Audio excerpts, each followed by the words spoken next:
Hi, my name is Margo Kelly, and today we'll be learning about disrupting anti-LGBTQ language. The agenda for the next 10 to 15 minutes is that we will review the prevalence of offensive language in schools, why disrupting anti-LGBTQ language is important, break down some barriers of being a disruptor, and then practice some actual disrupting. So you will need a writing utensil and a piece of paper for this training video. So now is a great time to pause to make sure you can go grab those materials. Okay, so we're going to review some statistics that highlight the frequency and effect of anti-LGBTQ language on our young people. And so I'm going to have you all read each statement in silence to really understand the gravity of the statement. And all the statistics were taken from the 2017 Gusset National Climate Survey. So I'm going to just put my timer on so we give each statement its 15 seconds.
Okay, so let's take a collective breath together.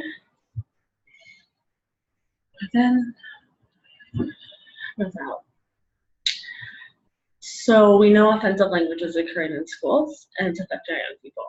That's just a basic fact. If you're watching this video, it means that you're in a position of power and a position to disrupt offensive language.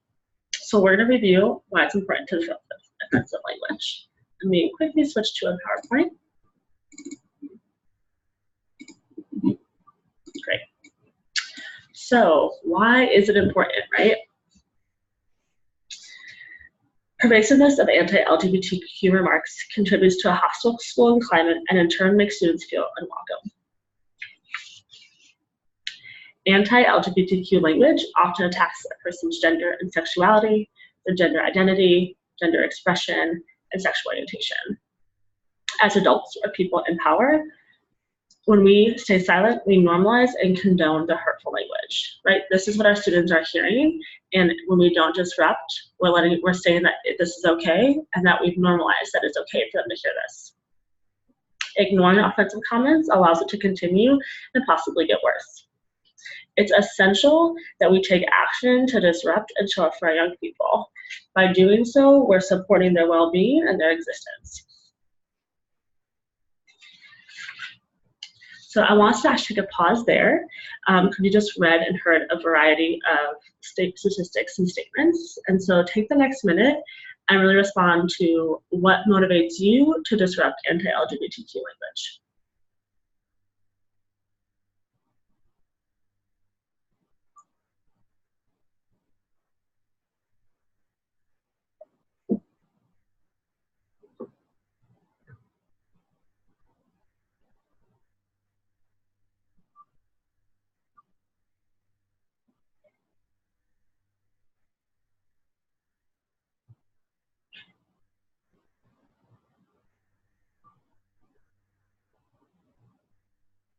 Take another 30 seconds for this free write.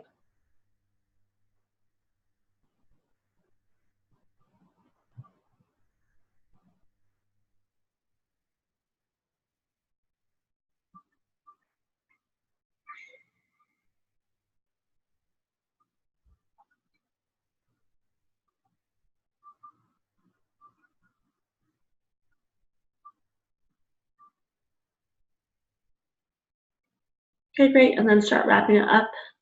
If you're on that last sentence, find the words to your sentence, or don't, and leave it in a phrase. Okay, so what's stopping you from being a disruptor, right? Let's break down some of those common barriers. One, you don't have to be an expert on the topic to know when a comment is rude or offensive to someone. Right? If you hear something and your spidey senses go up, trust that and disrupt it. And we'll go into some strategies in a minute about ways to just have a one-liner to disrupt a statement without having to be an expert on the topic. You will not make the situation worse by speaking up. In fact, if you do not speak up, it is telling everyone involved that it is okay to say offensive language, and the behavior could actually increase. The target of the comment does not need to be visibly upset for you to step in. Right? Folks who are a victim of offensive language may ignore or brush off the comment as a way to cope and maintain their safety. You don't need to wait to see if they're upset to be called to action. Right? Step in and disrupt. This is what allyship really looks like when you're putting allyship into action. Okay, so let's actually strategize. One-line responses. These are a great way to call out the offensive language and abruptly stop it, right?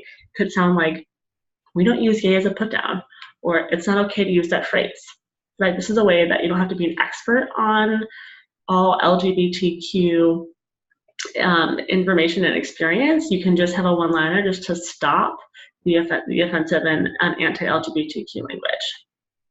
Another option is to educate, right? This is a good way to be clear that using anti-LGBTQ language is an insult and disrespectful, and to really stop the offensive language and then follow up with an open-ended question. This is a good way to really take this offensive language as a teachable moment and really broaden the question and ask the offender a question back that puts it on them to tell us more about what they are meaning when they say something offensive.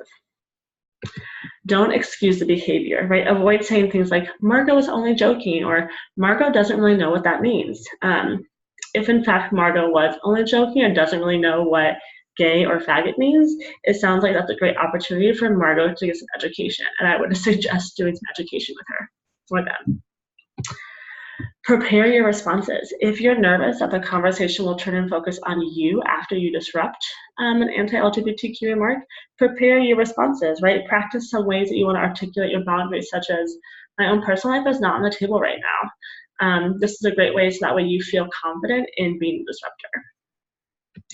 And then be proactive. The best way to prevent anti-LGBTQ language is by having an environment where that's just not tolerated. So really create an environment of respect and establish some policies against name calling and harassment.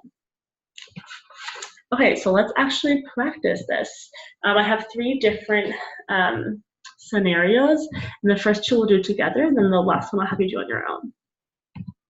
Okay, so this is what you hear, you're a dyke. What are some responses to that? You might say, we don't use dyke as a put down here. Do you know what that word means? But that's using a one-liner and then an open-ended question to put it back on the person who said the statement. Or just responding, what do you mean by that?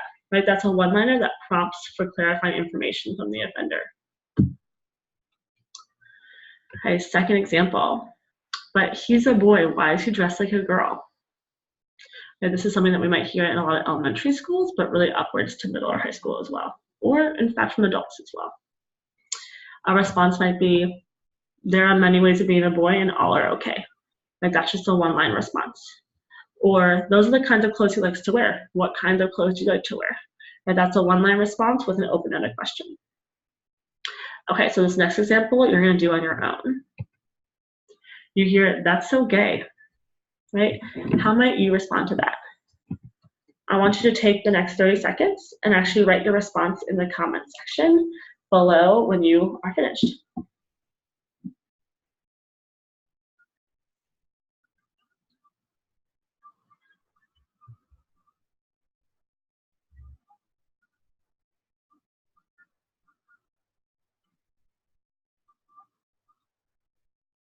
Remember, your response could be a one-liner. It could also be a point of education.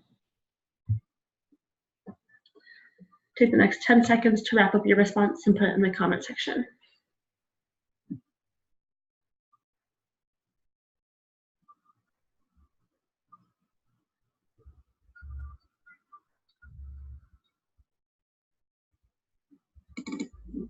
Great. So that wraps us up. Here are, oh, let me make myself small again. Here are the resources that I used to create this training, and all are really helpful resources just to have in general. Yeah, so thank you so much for joining me today, and happy disrupting.